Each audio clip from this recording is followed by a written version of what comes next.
Hello and welcome back to the Bober Academy Football Podcast, where our mission is to train and develop superior linemen to dominate on the gridiron. I am your host, Chris Bober, 8 years in the NFL, 4 years for the Giants, 4 years for the Chiefs, started games at every position on the O-line, and we are now today continuing our series of Building a Lineman 2.0. And again, we're joined by Dr. Nolan Clausen of Midwest Movement Elkhorn. And we are getting towards the season. But just before we get started, a quick reminder, if you are watching this on YouTube, click the little button down there to subscribe to our channel so we can share our message. And of course, the notification bell. If you're watching us on social media, like, comment, share, retweet. And if you are listening to this podcast, click the subscribe button so you get notified when we drop new episodes. So Dr. Nolan is back here with us. Thanks for joining us today. Yeah. Okay, so we are getting really close to the season, and we're kind of fine-tuning our approach to this, starting up really soon. And today our focus, we've moved up the body from the feet to the knees to the hips to the core, shoulders. And today we're going to talk about our weapons. For offensive linemen, our weapons are our hands, right? Whether it's elbows and hands, and that extremity that comes from your shoulder, it's something that, we want to have big guns and do stuff like that. But, they're kind of I don't know if you call it a weak link, but, the farther everything gets away from your body, the weaker it gets. So tell me about functionality in the game of football, especially for offensive linemen. We strike a lot with our hands. Tell us about how they work and some of the things that we can do with those. Yeah, and it's kind of like we've always talked about, like building from the ground up, right? And the way we talk about wrists and elbows and hands and things like that is we talk about them being the end of the whip, right? And your whip is really only as effective as your handle is. So your shoulders, we got to take care of the shoulders, we got to take care of the neck, we got to take care of the core. When you do those things and you do them right, a lot of times we don't really have a lot of elbow or wrist problems. Mm-hmm. So when people do come into our office a lot with a wrist or an elbow complaint, we are always working on that shoulder, making sure that shoulder is strong so that we can get rid of your pain, but we got to make sure that pain stays away by working on the function of the shoulder. Now, what it comes down to a lot of times with elbow or wrist injuries or thumb, finger injuries is basically just getting out of position, right? Mm-hmm. And that happens a lot in football, right? We're move-ins, we get outside forces, they push us into different positions that may cause injuries, right? So we've talked about this before, but when we're in the weight room, we want to make sure that we train like we're going to be playing on the football field, right? Mm-hmm. And so a lot of times, like specifically with the wrist, is we want to make sure like our joints are stacked above each other, right? So when it comes to the wrist, we don't want to get overextended and we don't want to be flexed. So like when we are gripping like a barbell or a dumbbell, you don't want to let your wrist go like this when you're doing bench. You want to keep that as much stacked as possible, right? You can even see like when I go like this, like that muscle is not as active. Mm-hmm. When I go right here, you can see it just pops and it's stronger, right? So the ability to keep our wrist in a neutral position. So when we're striking, like working on using the pads of our hands really so that our wrist can stay in that neutral position. Yeah. And when I talk about striking, when I teach striking, and I got this from other NFL lineman gurus out there, specifically a guy named Scott Peters, who I played with in New York. He has a company called Tip of the Spear, and they train like high-level offensive linemen, guys like NFL guys. He's actually a coach in the NFL for the Browns. He calls it a pillar punch. And the way it looks is when you strike, you're striking with that force. And it's a whole mechanism, I think, right? At the strike point, you want to have your thumbs up and you're trying to get that pillar all the way through. So you're striking here and taking the wrist out of play as much as possible. Because I think that's one of the weakest joints you have. And you're striking with this so much. So you're striking with your thumbs up, palms up, and you're striking like this. And that force comes from this pad of your hand all the way from your elbow through your shoulder and, of course, attached to your core and everything. But not only is it where you strike, but it's the positioning of your elbow. And the way I describe it to guys is if you put your hand out or out here, you got more leverage, right? You got more chance for injury.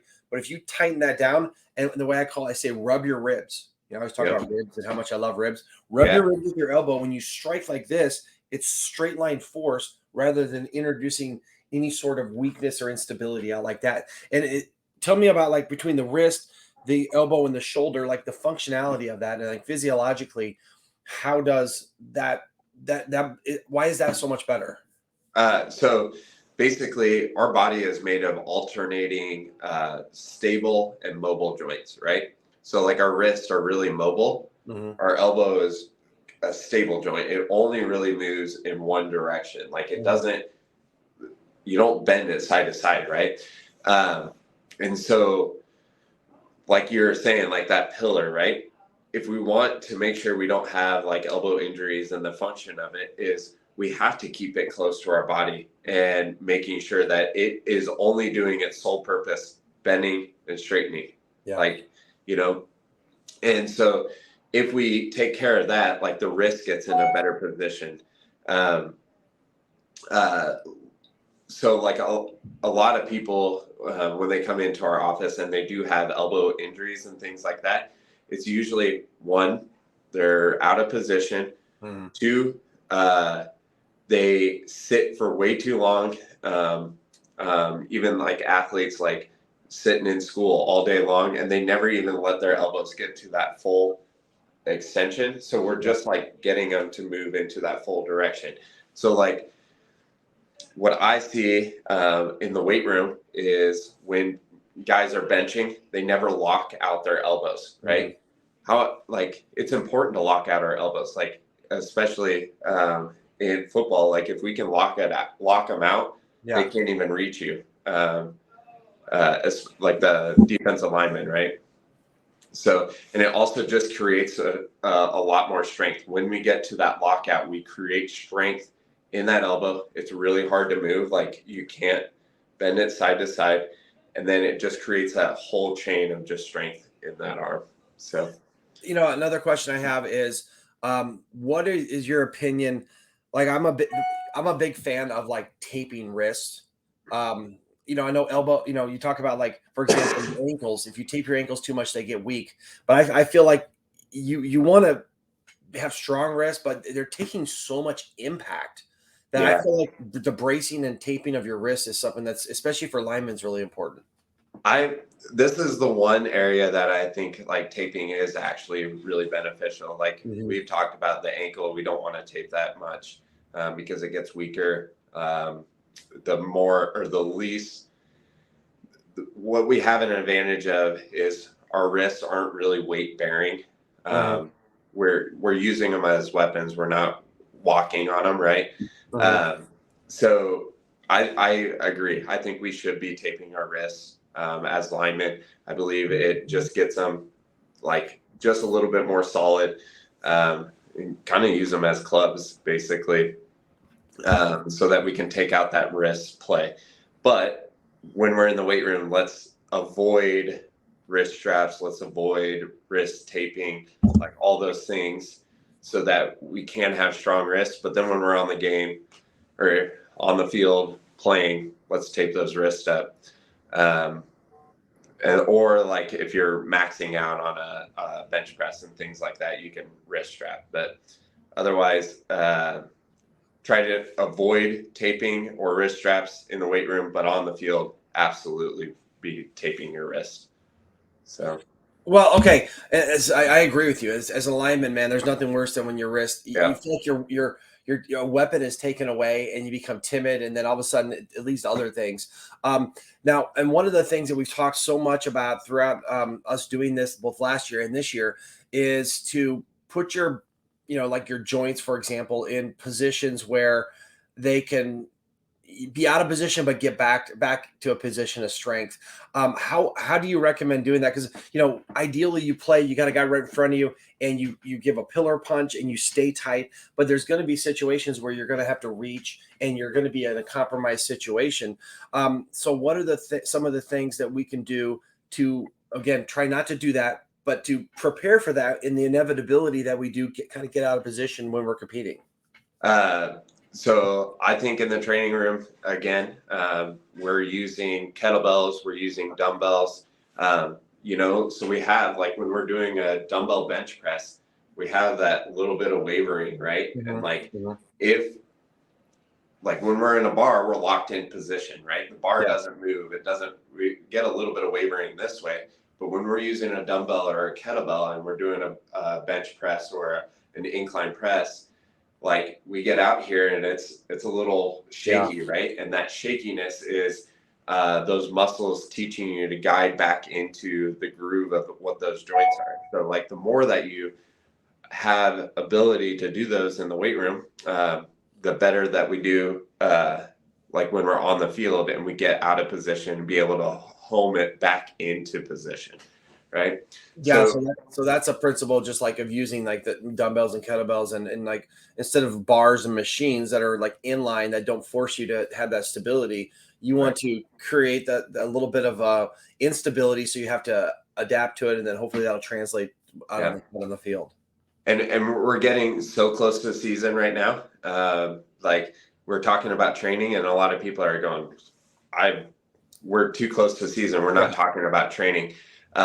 There's still a lot of benefit of in-season training. Like, it's lighter weight, maybe not just as aggressive and things like that. But I believe in-season training should be a lot of those instabilities of, like, using a dumbbell, single leg things. Like, those are all going to be really, really good ways to train, but it's also rehab.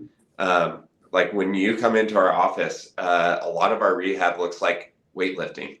And I believe that the more we get into those instabilities and the more that we train and do those things, the better off we're going to be. Now, I did forget one thing. We talk a lot about the wrist and the elbow, but like, when we're doing like push-ups and planks and things, and we're on our hands, we always want to make sure that we have an active hand, right? So, like, if we're doing a push-up, a lot of people will just like kind of default to resting all their weight on that outside edge of their hand. What we want to do is make sure that basically all parts, like a big circle, is evenly weight distributed. And then what I always talk about is, like, pretend you had a tack on the ground, and you want to kind of like move your palm away from that tack. And that's what we call an active hand while we're doing push-ups or planks or bear crawls or things like that. And that'll just strengthen our wrists and hands and basically up the chain too. Well, okay. And then last thing is, what are some simple things that like linemen can do? We talked about the wrist and things like that, and the elbow, and those kind of come as like a straight line thing for the exercises we're doing. But what about like hand strength? Like, offensive linemen, like, we want to hold, right? And hold them within the frame, hold them legally. But what are some things guys can do to, like, you talked right there, the active hand when you're doing exercise. I think maybe the grip on the dumbbells when you're doing different exercises is something that's really big. And again, that's just more functional than than putting it on a bar and just pushing it. As we get into the preseason now and the season, you recommend trying to stay away from the bars, go more dumbbells and kettlebells. What are some other things linemen can do to strengthen their grip? So being a lineman or in high school sports where you have to sit in class all day, grab your pens. And seems kind of silly. So you're going to hold your pen in just the upper tips of your fingers, and you're going to roll that pen. Right? Yeah. Kind of a little difficult. You probably have some broken fingers and things that make it hard, right? Yeah. But basically, people think about their grip as just coming from their ability to just like close their hand and their thumb. But there's a lot of grip strength that we get from the very tips of our fingers. And when we do this, we exercise those abilities. So, like, this is a simple one. You can just sit here in class and just, when you're supposed to be paying attention, just roll that pen back and just keep going back and forth.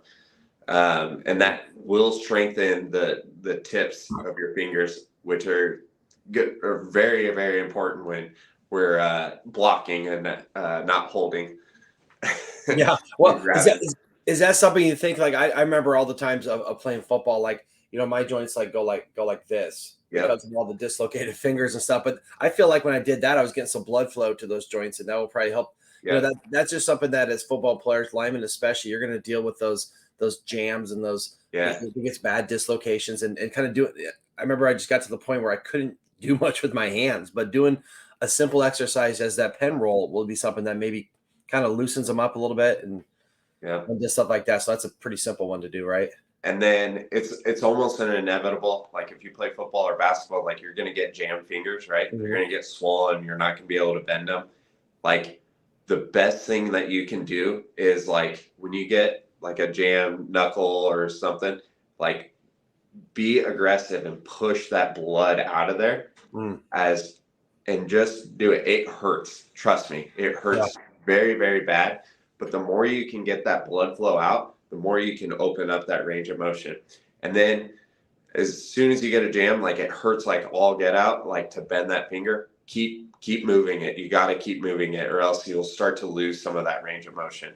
My dad was an offensive lineman in college, and you should see some of his knuckles. He's lost complete like range of motion in some of those fingers. And that can be avoided if you keep them moving right away after that injury. So it's kind of that same principle.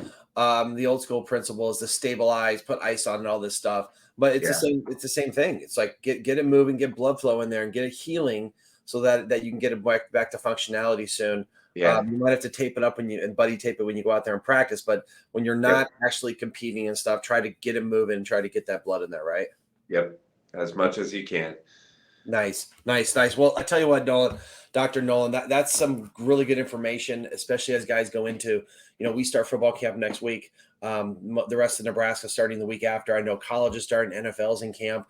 But we're gonna wrap it up here. A lot of great information here on using your weapons. Again, kind of one of those finishing touches as we get into the season. So thanks so much for information. I really appreciate it. For those of you who are listening, be sure to subscribe to our channel. If you're watching on YouTube, of course, click that bell, like, comment, share, retweet, all the things we do out there on social media.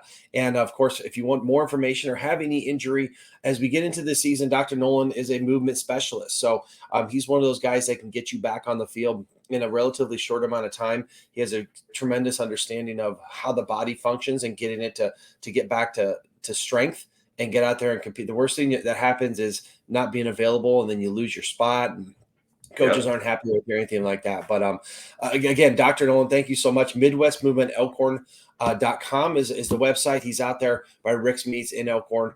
And of course, he loves to get to see athletes as the season starts up. He's going to get busy again, and he can help you out. Last week without football. It is. So we're looking forward to that. But thanks again, Dr. Nolan. We'll come back. We'll get you one more here very soon about our neck, which is you'll get camp neck here soon. So we'll come out during camp and talk about camp neck and some of the things you can do, and kind of finishes off. And then, of course, we'll get into the season. We'll talk some more specific. So Dr. Nolan of Midwest Movement Elkhorn, thanks so much. Have a great day. And for all you out there listening and watching, listen to his stuff and go check him out if you need any help.